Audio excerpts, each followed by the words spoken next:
Video નહીં.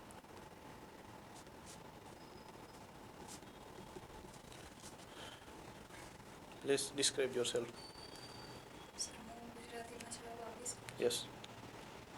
Sir મેં 2017માં Saurashtra university ખાતેથી બેચલર ઓફ કોમર્સ પૂર્ણ કરેલ છે અને ત્યારથી જ મારી જોબ પણ શરૂ છે, જેમાં મેં TCSમાં સોફ્ટવેર ટેસ્ટર તરીકે, UGVCLમાં જુનિયર આસિસ્ટન્ટ તરીકે અને પંચાયત ડિપાર્ટમેન્ટમાં આગળ મદદનીશ તરીકે ફરજ બજાવેલ છે અને હાલ ફેબ્રુઆરી 2021થી હું GST ડિપાર્ટમેન્ટમાં STI તરીકે કાર્યરત છું. હવે આંકડા મદદનીશ એ કઈ જગ્યાએ હતા? સર દેવભૂમિ દ્વારકા જિલ્લામાં ભાણવડ તાલુકામાં. ઓકે. ત્યાં કેટલો સમય કરી જોબ આવે? સર 1 વર્ષ. અચ્છા. ત્યાં શું વર્ક પ્રોફાઇલ હતી as a assistant? Sir mainly જે જિલ્લા પંચાયતના કોઓર્ડિનેશનમાં રહી અને તમામ કામગીરીઓ કરવાની આવતી, જેમાં જિલ્લા પંચાયતની 2 શાખાઓ, ખાસ આંકડા શાખા અને આરોગ્ય શાખા. આરોગ્ય શાખા અંતર્ગત જન્મ મરણના આંકડાઓ દરેક ગામ વાઇઝ જે નોંધાયેલા હોય ગ્રામ પંચાયત વાઇઝ એમની તલાટીઓ જોડેથી એ કલેક્ટ કરી અને ઉપર રજૂ કરવાના. એ સિવાય આંકડા શાખાની કામગીરીમાં દર મહિને CPI જે ભાવો હોય એ અપડેટ કરવાના માર્કેટમાંથી લઈ, અને એ સિવાય આંકડાકીય રૂપરેખા તૈયાર કરવાની, વિલેજ પ્રોફાઇલ કરીને તો એ અને STI બે સેમ કેડર છે, means as a grade pay? ના સર, ગ્રેડ પે તરીકે નથી, પણ આમ બંને સુપર ક્લાસ રહી છે. ગ્રેડ પે બંને ના અલગ છે. અચ્છા. તો આપ STIમાં આવવા પાછળનું કારણ ગ્રેડ પે હોઈ શકે? હા સર. ઓકે. હાલમાં આપ STI તરીકે ક્યાં સર્વિસ કરો છો? સર કચ્છ ગાંધીધામ ખાતે. ઓકે. STI આપે ફેબ્રુઆરીથી? હા સર. ઓકે. અને હવે આપ ક્લાસ 2 તરીકે આવવા માંગો છો. STI સારું છે ને? STIમાં શું વાંધો છે? STI 70% ગુજરાત સરકારની રેવન્યુ તમે જનરેટ કરો છો, રેવન્યુ ડિપાર્ટમેન્ટ છે, જ્યારે એઓમાં તો માત્ર એક્સપેન્ડિચર જ છે. સર એ વસ્તુ તો છે, ત્યાંની જોબ સારી છે, બટ ફાઇનાન્શિયલ ઇન્ક્લુઝન છે, પછી ક્લાસ અપર ક્લાસ છે, મતલબ આ સુપર ક્લાસ 3 છે, પેલું ક્લાસ 2 છે, અને અત્યારે ડિસિઝન ઇમ્પ્લિમેન્ટિંગ છે અને ત્યાં ડિસિઝન ટેકિંગ જે છે એના લીધે. તો અહીંયા આપ ક્લાસ 2 છો તો ત્યાંય આપને ડિસિઝન ટેકિંગ તો કરવું જ પડશે ને? માનો કે આપ જિલ્લા કક્ષાની કોઈ ઓફિસમાં હશો તો ત્યાં ક્લાસ 1 હશે જ, તો એ જ થયું ને? હા સર, એ છે. તો એ તમે કઈ રીતે જસ્ટિફિકેશન આપી શકો કે ડિસિઝન ટેકિંગ એન્ડ તો લેવાનું જ ઓલવેઝ, ક્યાંક ને ક્યાંક તો કોઈ ઉપર હોય જ છે. હા સર, એ તો દરેક જગ્યાએ. ઓકે. તો ફેબ્રુઆરીથી 6-7 મંથમાં આપ શું શીખ્યા STI તરીકે? સર STI તરીકે પહેલાં તો અમને લોકોને 2.5 મહિના પ્રી સર્વિસ ટ્રેનિંગ હતી. ઓકે. એ ટ્રેનિંગ કમ્પ્લીટ કર્યા પછી અમને લોકોને એકચ્યુઅલ ફિલ્ડ મતલબ જે હવે ઓન બોર્ડ કર્યા છે, તો એમાં હાલ હું અત્યારે જે રિફંડ જે છે એમાં સિનિયર જે છે એમને મદદ કરું છું અને સાથે શીખવું પણ છું. ઓકે. આપ યુનિટમાં છો ત્યાં? સર એકચ્યુઅલી પોસ્ટિંગ DCમાં છે, પણ અત્યારે યુનિટમાં વર્કલોડના લીધે અમને લોકોને ત્યાં અલોટ કર્યા છે. કયા યુનિટમાં છો? 103. તો STI તરીકે તમારે ત્યાં એસેસમેન્ટ ને એવું આવે છે કે તમે મીન્સ ત્યાં પ્રતિનિયુક્તિ છો યુનિટમાં, તો શું કામગીરી તમને આપી છે? રિફંડમાં હેલ્પ કરું છું સર. ઓકે. વેટના રિફંડ કે GSTના બી સર હવે તો શરૂ થઈ જ ઓકે. ગયા છે. નકર તો પેલા વેટના જ આવતા. તો આમાં GSTમાં કરપ્શન બહુ થાય છે, એ બાબતે શું તમારો અભિપ્રાય છે? છેલ્લા 6 મહિનાનું તમારું એનાલિસિસ શું કહેવા માંગશો? સર કરપ્શન અંગે એટલું કહી શકાય કે રેવન્યુ મેકિંગ જે છે, સૌથી વધારે રેવન્યુ જનરેટ જે છે આ ડિપાર્ટમેન્ટ કરી આપે છે. તો સૌથી વધારે પ્રેશર કે પછી કોઈ બી વસ્તુઓ જે છે ઓફર્સ ને એ બધું આ ડિપાર્ટમેન્ટમાં રહેવાનું. તો સર 2-4% લોકો તો દરેક ડિપાર્ટમેન્ટમાં એવા હોવાના જ છે, પણ એના લીધે એવું ના કહી શકાય કે આખો ડિપાર્ટમેન્ટ એવો છે કે દરેક વ્યક્તિઓ એવું કરે છે. તો કરપ્શન તો થાય જ છે ને, એવું માનું સર છું. અમુક અંશે તો દરેક ડિપાર્ટમેન્ટમાં. તો એને ઓવરરૂલ કરવા કંઈ તમે પ્રયત્ન કરી શકો? માનો કે તમને કમિશનર બનાવે છે, મુખ્ય કમિશનર, તો તમે કંઈ એમાં તમારા કોઈ એવા એપ્રોચ આપી શકો? સર એક તો અત્યારે જે છે કે ટ્રાન્સપરન્સી મેક્સિમમ બધું સિસ્ટમમાં, ને એમાં બી જીએસટી આવ્યું તો એમનો તો રૂલ જ એ છે કે બધું સિસ્ટમમાં. અમે વ્યક્તિઓને નથી ઓળખતા, વેપારી અમને નથી ઓળખતા. તો એ એક બહુ સારી વસ્તુ છે કે જ્યાં ટચ મતલબ ફિઝિકલ કોન્ટેક્ટ જ નથી તો એ વસ્તુઓ નહીં બને. ઓકે. એ સારી વસ્તુઓ છે. એ સિવાય સર અત્યારે એન્ફોર્સમેન્ટ ને એમાં જે છે કે જીએસટીમાં સૌથી મોટો પ્રશ્ન અત્યારે બોગસ બિલિંગનો સામે આવે છે. તો એના માટે અત્યારે યુદ્ધના ધોરણે કામગીરી ચાલુ છે કે દરેક જગ્યાએ ફિલ્ડ વિઝિટ, વેપારીઓનું ફેસ ટુ ફેસ એમને મતલબ ફિલ્ડમાં જઈને કે એ લોકો એકચ્યુઅલી જેટલું રિટર્ન ફાઇલ કરે છે એટલું એમનું ટર્નઓવર છે કે કેમ, કે પાછળથી ના દોડવું પડે એના માટે. તો એ બધી વસ્તુઓ પણ અત્યારે આપણે જીએસટી લાવ્યા એના માટે જ કે ફેસલેસ ટ્રાન્ઝેક્શન થાય. Yes, તો sir. હવે તમે પાછું ફેસ મીન્સ તમે કીધું કે વિઝિટ કરવી પડે છે બોગસ બિલિંગ આવીને, તો શું પહેલાં સરકાર પાસે એ કંઈ ગાઈડલાઇન કે હોમવર્ક હતું જ નહીં? પહેલાં એવું આવ્યું, વેટમાં તો 100% હતી ફિલ્ડ વિઝિટ, પછી જેને નંબર આપતા નવો, પછી તમે 100% ફેસલેસ કર્યું કે સ્કેન કરીને ડોક્યુમેન્ટ આપે ને તમે ઓનલાઈન આપી દો. જ્યારે પાછું વળી તમે વેટમાં આવ્યા એવું થયું ને? ના સર, એવું તો ના કહી શકાય. સરકાર પાસે ગાઈડલાઈન છે, બટ એ ગાઈડલાઈન એટલી પ્રોપર નથી. એમાં કોઈ લૂપ હોલ્સ હતા જેના લીધે આપણી સામે આ પ્રશ્નો આવ્યા. તો હવે એને કરેક્ટ કરવા માટે અત્યારે ગવર્મેન્ટને કદાચ આ સ્ટેપ યોગ્ય લાગે છે કે વિઝિટથી એ વસ્તુઓ થઈ શકે એમ છે. તો એના માટે એ લોકો બોગસ બિલિંગ કઈ રીતે કરે? આટલું બધું બોગસ બિલિંગ આખા ગુજરાતમાં થાય છે, ઘણી બધા તો એફઆઈઆર પણ થઈ છે, કોર્ટ પણ થઈ છે, તો એનું શું બોગસ બિલિંગ કઈ રીતે કરે છે એમ એ તમને? સર મને ઇનડેપ્થ નોલેજ નથી, બટ જ્યાં સુધી મને જાણ છે ત્યાં સુધી કે એક તો જીએસટીમાં જે છે કે રજિસ્ટ્રેશન ડિપોઝિટ નથી, એના લીધે કોઈ પણ વ્યક્તિ રજિસ્ટ્રેશન કરાવી લે છે. ઓકે. તો એ વ્યક્તિઓ જે છે એ એકચ્યુઅલમાં એમનું ટર્નઓવર છે કે કેમ, અને એ સિવાય બિલિંગ જે છે કે હાલની તારીખે રેટ જીએસટીના જે સ્લેબ છે 18%નો સ્લેબ એ લોકો બતાવે છે, પણ એકચ્યુઅલી એ 5%ના સ્લેબથી એ લોકો ટ્રાન્ઝેક્શન કરે છે. તો એ જ ટાઈમે જે 5%ના ટ્રાન્ઝેક્શનથી કરે છે ને બિલ 18%નું બનાવે છે. તો એ જે લૂપ હોલ્સ છે એ જ એકચ્યુઅલી બોગસ બિલિંગ છે. આઈટીસી કરે છે એનાથી? હા. ઓકે.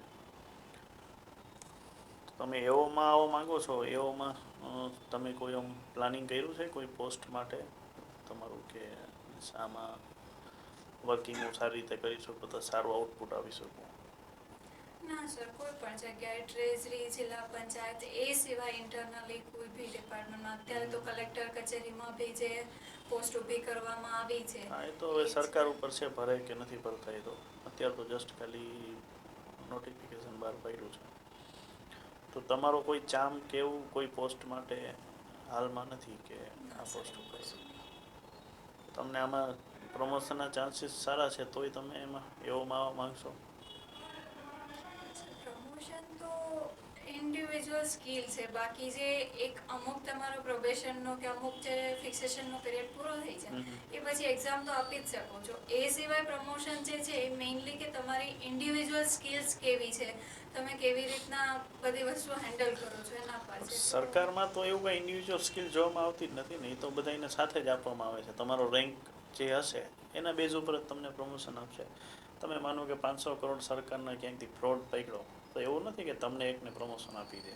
એ તો જે સિસ્ટમેટિક તમારા અમુક વર્ષોના અંતે અથવા તો જગ્યા ખાલી પડે છે એના આધાર ઉપર આવે. એમાં ઇન્ડિવિજ્યુઅલ કંઈ તમારો ગ્રોથ જોવામાં આવશે જ નહીં કે તમે બહુ સારું કામ કર્યું છે, એટલે એવું તો ત્યાં છે જ નહીં એમ. પ્રમોશન નથી પણ સામે કામગીરી સારી છે તો બીજી ઘણી બધી રીતે, જેમ કે ડેપ્યુટેશન કરવામાં આવે છે કે પછી ડિસિઝન હોય તો એમાં બીજી કોઈ અન્ય કામગીરીઓ તમને સોંપવામાં આવે છે, કામગીરી કોઈ વ્યક્તિ સારું કરતું હોય તો. બાકી સર જે સાથે હશે એમને ટેબલ ખુરશી તો એ જ રહેવાના છે, બટ વેલ્યુ બંને પર્સનની ઓકે, ડિફરન્ટ ફાઇન. હશે. સીએસઓ વિશે જણાવશો?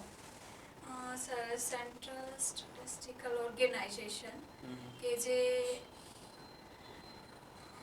મિનિસ્ટ્રી મોસ્પી અંતર્ગત કાર્યરત છે અત્યારે, અને ભાવો કલેક્ટ કરવામાં સૌથી આપણી જે ભારતની જે બોડી કહી શકાય એ છે CSO.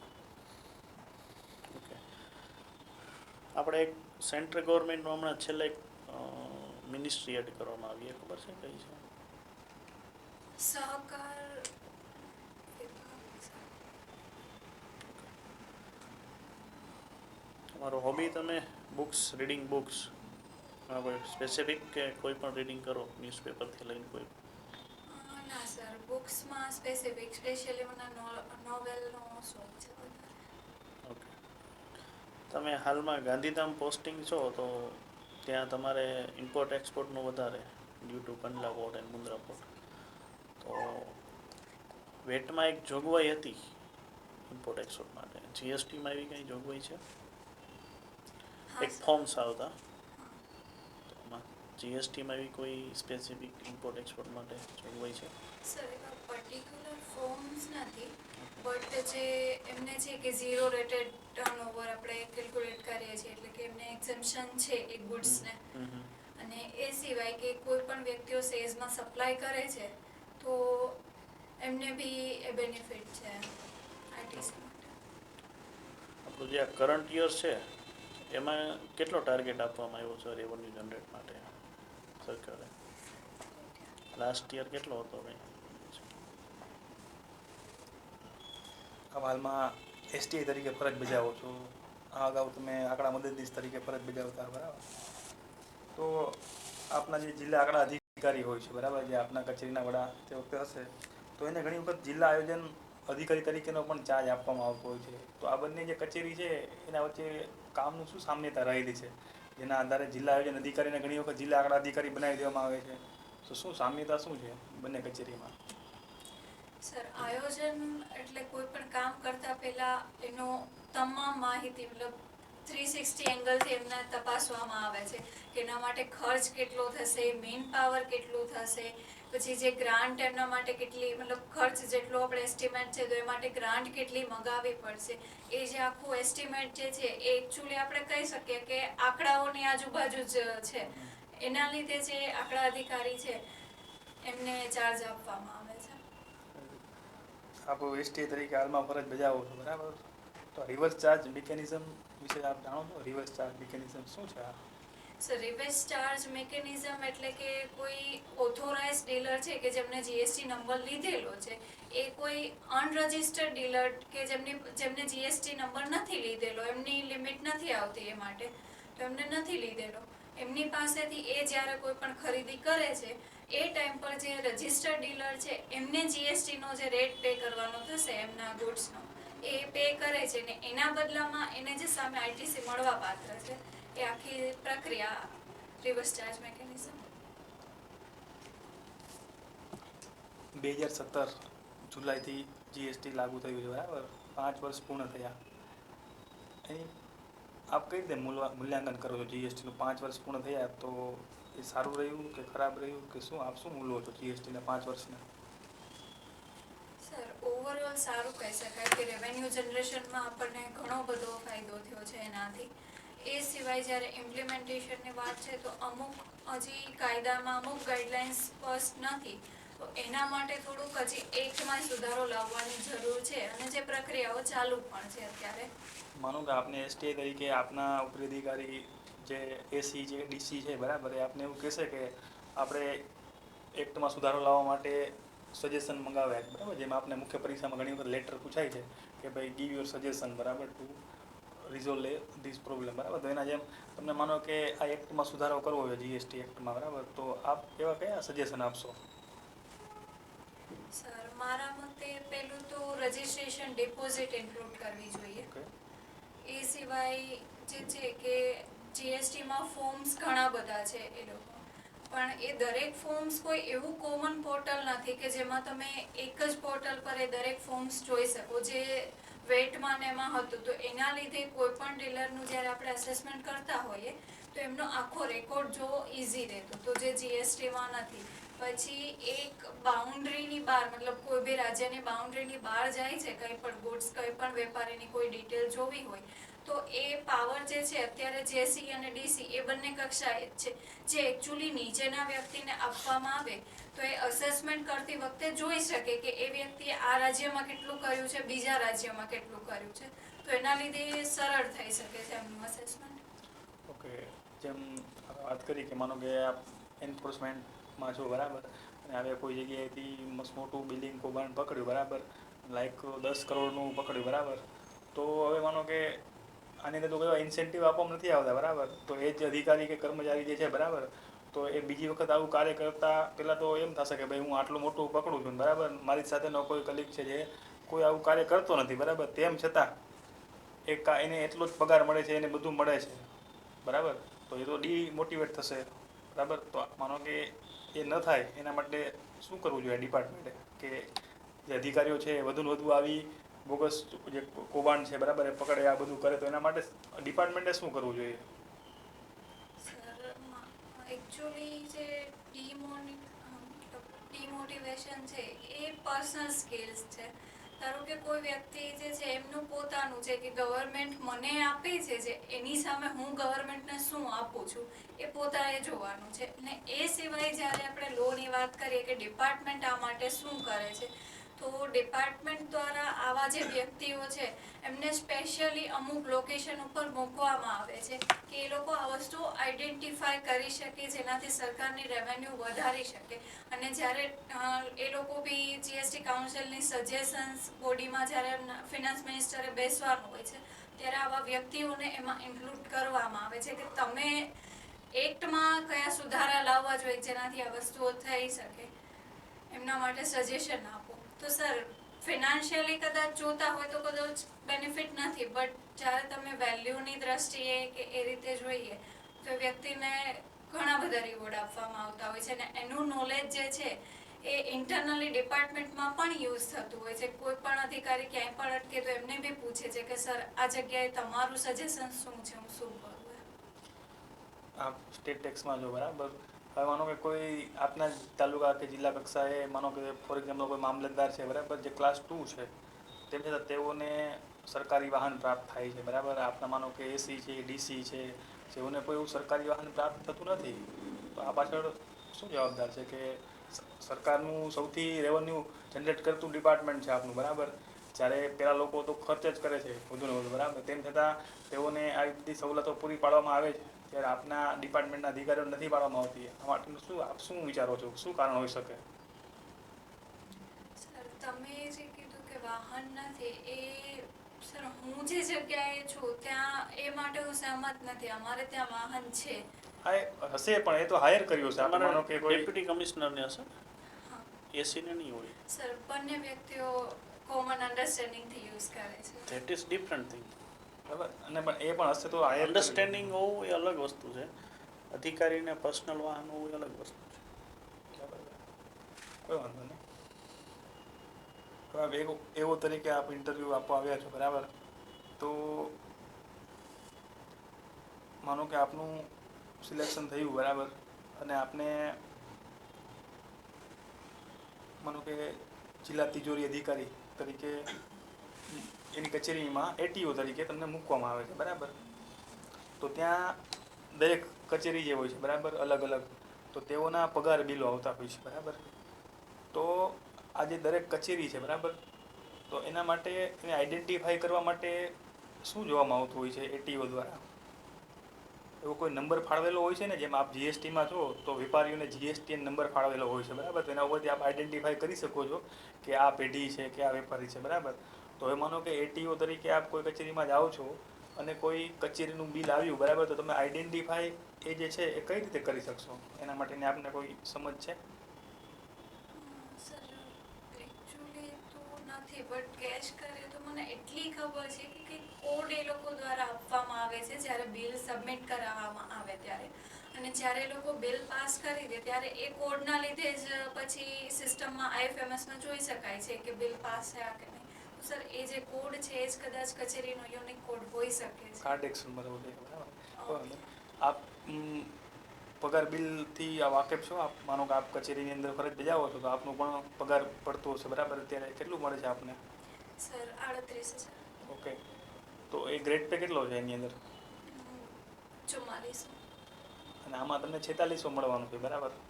તો કોઈ 200 રૂપિયાનો જ ફેર પડે છે, તેમ છતાં આપ આમાં આવવા માંગો છો? હા સર. કેમ કે એમાં તો તમને સારું એવું, તમે જે વાત કરી એ મુજબ તમને ઘણું બધું એવું મળે છે, બરાબર? ફાઇનાન્શિયલ ઇન્ક્લુઝન કે વોટેવર, કે એસટીઆઈ તરીકે તમે જો તો એ ડિપાર્ટમેન્ટમાં તમને સારી એવી વેપારીઓની અંદર પણ એવી એક ઓળખ તમારી સારી છે, બરાબર? અને અહીંયા તમને કોઈ એવી ઓળખ મળવાની નથી, બરાબર? તેમ છતાં આપ આવવા માંગો છો? સર, બે ટાઈપની જોબ હોય છે, એક ફિલ્ડ જોબ અને એક નોન ફિલ્ડ જોબ. જ્યારે આ એઓ છે એ નોન ફિલ્ડ જોબ છે. અને એ સર, મને બિંગ અ ફિમેલ એ વસ્તુ મને સારી લાગે છે કે નોન ફિલ્ડ જોબ છે તો કદાચ કાલ સવારે મેરેજ પછી બી હું બંને વસ્તુઓને ઇક્વલી બેલેન્સ કરી શકું છું. જ્યારે ફિલ્ડ જોબ છે તો એ કદાચ થોડું અઘરું રહે મારા માટે. તો માનો કે આપની લોકલ ફંડની અંદર આપની નિમણૂક થાય, બરાબર, જુનિયર એઈ તરીકે, તો આપણે તો ફિલ્ડમાં જવાનું થશે. તો ત્યારે આપ શું એવું કહેશો કે હું નહીં કરું? ના સર, જે જવાબદારી સોંપવામાં આવશે એ સંપૂર્ણ ન્યાય આપીશ.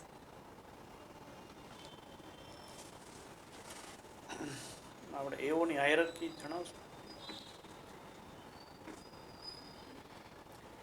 સર, એઓમાં સરકારના જે 28 ડિપાર્ટમેન્ટ છે એ દરેક 28 ડિપાર્ટમેન્ટના એક ડિપાર્ટમેન્ટની અંદર લગભગ 3 થી 4 એચઓડી હોય છે, મતલબ હેડ ઓફ ડિપાર્ટમેન્ટ, જે બાયફર્કેટ કરેલા હોય છે. એમની અંતર્ગત ક્લાસ 1 તરીકે અકાઉન્ટ ઓફિસર હોય છે અને એમની નીચે આ જે ક્લાસ 2 ઓફિસરની પોસ્ટ છે એ હોય છે. ઓકે. આપની એક સ્ટ્રેન્થ ને એક વીકનેસ જણાવો. સર, મારી સ્ટ્રેન્થ એ છે કે કોઈ બી વસ્તુ હું ધારી લઉં કે મને આ વસ્તુ કરવી છે, હું કંઈ પણ એમાં વસ્તુઓ આડી આવે પણ હું સ્ટીલ કરીને પૂરું પાડું છું. અને મારી વીકનેસ સર એ છે કે ઘણી વખત શું કહે કે લાગણીઓમાં વધારે પેલા જતા રહે અને કોઈ પણ ઉપર હું ઇઝીલી બહુ ભરોસો કરી દઉં છું. તમારી જે સ્ટ્રેન્થ કીધી એ મુજબ માનો કે તમારા કોઈ વેપારી સાથે નથી બનતું, તમે એને રાઇવલ્સ ગણો છો, તો તમે એને બરબાદ કરી દો? ના સર. તો તમે કીધું કે સ્ટ્રેન્થ છે, હું ધારું તો એને કરી જ દઉં એમ. તમે in the negative sense we can say, તમે એને માનો કે તમે જે રીતે કહો છો એ રીતે વેપારી નથી માનતા અત્યારની પરિસ્થિતિ મુજબ, તો પછી તમે એને એક રાઇવલ્સ તરીકે લેશો ને એમ? સર, અંગત સંબંધો અને વર્ક જે છે એ બંને અલગ જગ્યાએ છે. વેપારી જોડે મારો સંબંધ જે છે એ બાય લો છે, તો એ મારી કોઈ વાત સાથે સહેમત નથી કે ખોટી વાત છે કે આ તે, તો હું એના માટે કાયદાકીય જે પગલાઓ હતા હશે હું એમના વિરુદ્ધ લઈ શકું છું, પણ એનો મતલબ એ નથી કે મારા અંગત કોઈ વેરભાવ જે છે એ મારે ત્યાં એમની જોડે યુઝ કરવા જોઈએ, મારી સત્તાના દાયરામાં રહીને. ઓકે. જીએસટી 1B શું છે? સર, મંથલી રિટર્ન છે પણ વધારે આઈડિયા નથી સર. તો એની ડ્યુ ડેટ ન પૂછવું. ડ્યુ હમણાં ડેટ. કંઈક એક્સચેન્જ થઈ છે. Thank you.